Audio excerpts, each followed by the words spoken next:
Bismillahirrahmanirrahim. Assalamualaikum warahmatullahi wabarakatuh. Salam sehat dan semangat anak-anak soli dan solihah. Alhamdulillah, pada kesempatan kali ini kita akan mempelajari pelajaran tematik pada tema 4, muatan pelajaran ilmu pengetahuan alam atau IPA. Materi yang akan disampaikan kali ini yaitu mengenai pentingnya upaya keseimbangan dan pelestarian sumber daya alam. Anak-anak simak dengan baik ya. Baik, materi kali ini Ibu akan membahas 3 poin. Yang pertama ada memelihara sumber daya alam. Yang kedua, pelestarian sumber daya alam. Dan yang ketiga, pentingnya menjaga keseimbangan dan pelestarian sumber daya alam. Baik anak-anak, setiap tanaman yang kita konsumsi harus dijaga kelestariannya. Karena tumbuhan sangat berperan besar dalam kehidupan kita. Pada semester 1 kita sudah membahas sumber daya alam. Masih ingat apa itu sumber daya alam?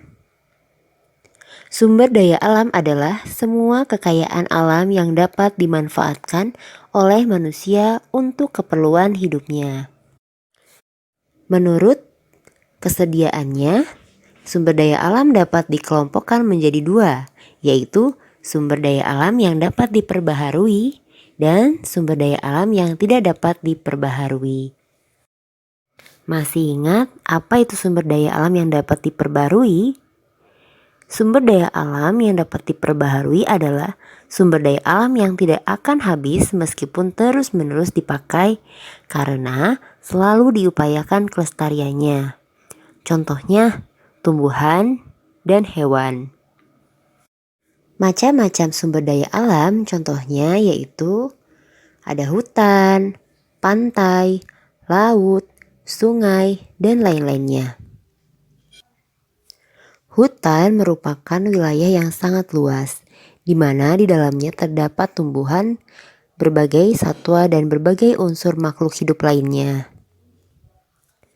Manfaat hutan yaitu menyediakan udara yang bersih dan menghasil oksigen, sehingga kita dapat memperoleh udara setiap hari. Kemudian menyediakan sumber air bersih. Yang ketiga, mencegah banjir dan erosi. Erosi adalah pengikisan tanah oleh air hujan. Yang keempat, sebagai tempat hidup satwa. Yang kelima, menyediakan hasil hutan, kayu, atau penyedia hasil pangan. Selanjutnya, penyebab kerusakan hutan yaitu yang pertama, penebangan liar. Yang kedua, kebakaran hutan karena faktor manusia atau alam. Dan yang ketiga, perambahan hutan. Berikutnya adalah akibat hutan rusak. Yang pertama, perubahan iklim atau disebut global warming. Yang kedua, menghilangnya berbagai jenis hewan dan tumbuhan. Yang ketiga, terganggunya siklus air. Yang keempat, mengakibatkan erosi dan banjir. Dan yang kelima, mengakibatkan kekeringan. Baik, selanjutnya ada hutan bakau atau mangrove.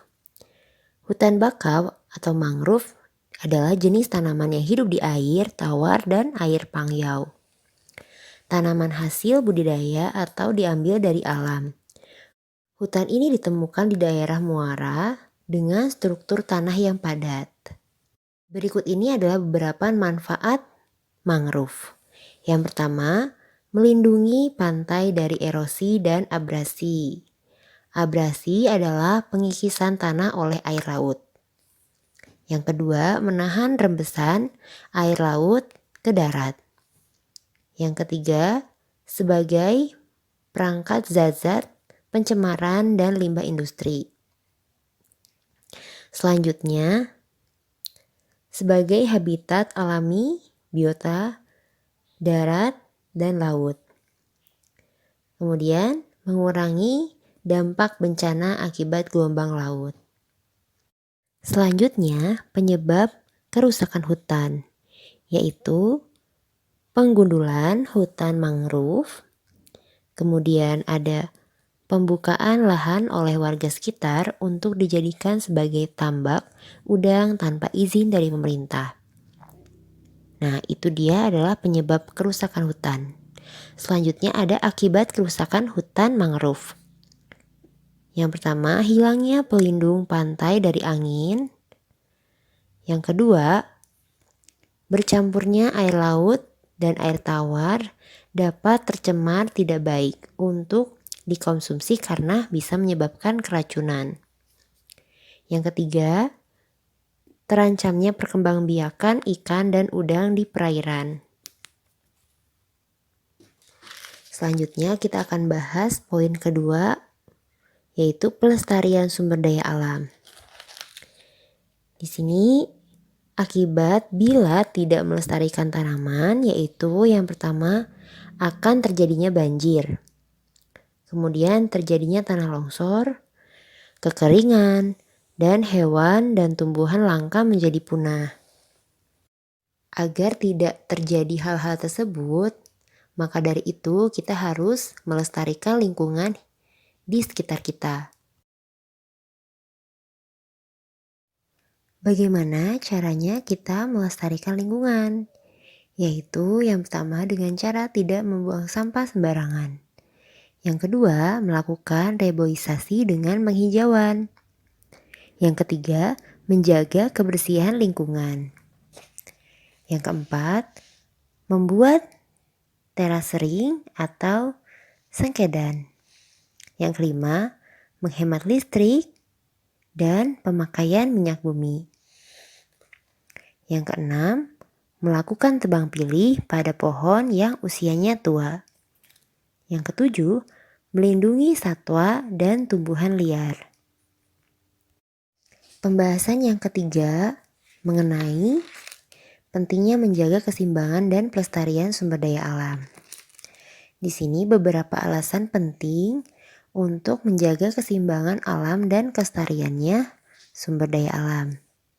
Yang pertama, agar tidak terjadinya bencana seperti banjir dan tanah longsor. Yang kedua, agar flora dan fauna tidak punah atau hewan dan tumbuhan tidak punah. Yang ketiga, supaya tidak terjadinya pencemaran udara, air, dan tanah. Selanjutnya, supaya tidak ada krisis air dan krisis pangan. Kemudian, supaya anak cucu kita dapat merasakan udara yang segar. Dan yang terakhir, agar minyak bumi tidak habis. Alhamdulillah, sampai di sini yang bisa Ibu sampaikan. Mudah-mudahan semuanya dapat memahami apa yang Ibu sampaikan. Mohon maaf bila ada salah kata. Jangan lupa anak-anak selalu menjaga kebersihan dan kesehatannya. Juga selalu semangat walaupun belajar di rumah.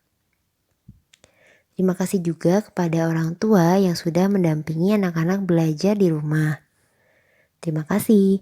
Wassalamualaikum warahmatullahi wabarakatuh.